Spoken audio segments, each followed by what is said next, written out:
میں پوری بے تکلفی کے ساتھ آج اپنی شادی کا واقعہ سناتا ہوں، شاید کچھ نوجوانوں کے اندر غیرت جاگ جائے۔ میرا رشتہ جس خاندان میں طے ہونے لگا، اعلیٰ درجے کا دیندار خاندان، یو پی کے تبلیغی جماعت کے امیر کی بیٹی حضرت شاہ عبد القادر رائے پوری رحمۃ اللہ علیہ کے خاص الخاص تربیت یافتہ کی بیٹی، اس کے باوجود میں نے ایک خط لکھا اس لڑکی کے نام جس کے ساتھ میری شادی ہونے والی تھی، اور اپنی بڑی بہن کو وہ خط لکھ کر دیا اور کہا کہ آپ اس کو پڑھ لیجئے اور ان صاحبزادی تک اس کو پہنچا دیجئے۔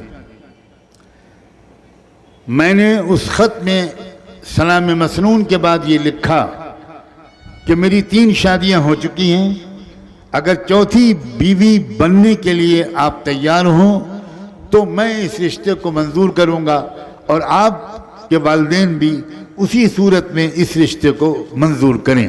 میری 3 شادیاں ہو چکی ہیں۔ آپ سب بھی حونلق بنے بیٹھے، 3 شادیاں؟ یہ حضرت اتنے رنگین تھے؟ نوجوانی میں یہ جوش، یہ حوصلہ، یہاں ایک سے ہی ٹیڑھے ہوئے جا رہے ہیں۔ گھبراؤ مت، میں اب اگلا جملہ بتاتا ہوں۔ میری ایک شادی ہو چکی ہے علم سے، میری دوسری شادی ہو چکی ہے ذکر سے، میری تیسری شادی ہو چکی ہے دعوت و تبلیغ اور اعلاء کلمت اللہ سے۔ اب چوتھی بیوی بن کر ان تینوں کی سپورٹ کے لیے اگر تیار ہو تو مجھے منظور ہے، ورنہ اپنی زندگی کو مشقت میں مت ڈالنا۔ میری بہن نے یہ خط پڑھا، کہا تمہارا دماغ خراب، یہ کوئی خط دینے کا ہے؟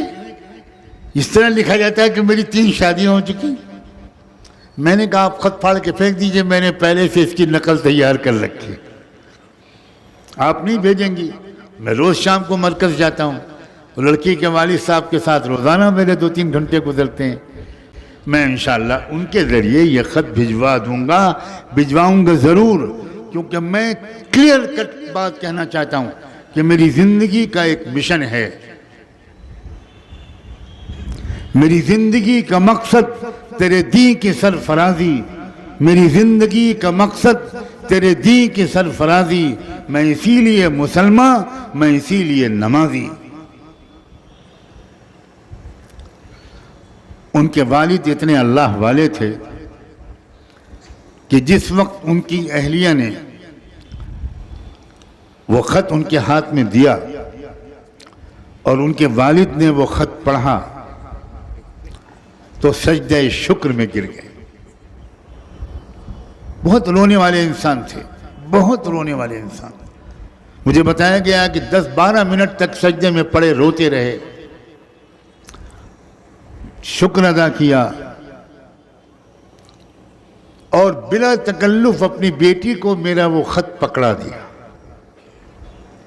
کہ مولانا سجاد میاں کا یہ خط تمہارے نام آیا ہے، تم اکیلے میں اس کو پڑھ لو۔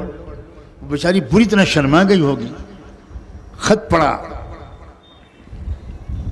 تو میں کیا بتاؤں، میں کیسے اللہ کا شکر ادا کروں۔ اس نے نیچے اس خط میں اپنے قلم سے ایک لائن لکھا کہ میں ہر مہینے میں 3 روزے اس پر شکر کی نیت سے مرتے دم تک ادا رکھوں اس نعمت پر۔ میں کب سے اس طرح کی دعائیں چپکے مانگ رہی تھی۔ نوجوانوں، کچھ تمناؤں کو ٹھیک کرو، اسلام کو سمجھو، اسلام کے تقاضوں کو سمجھو، ہمتوں کو بلند کرو اور ایسے صاحب کردار بنو کہ تم میں سے کسی نہ کسی پہلو سے اس ملک کو، اپنے سماج کو، اپنے شہر کو، اپنے محلے کو، کسی نہ کسی طرح اس کے ایک فرد کو تم سے راحت ملے، ترقی ملے۔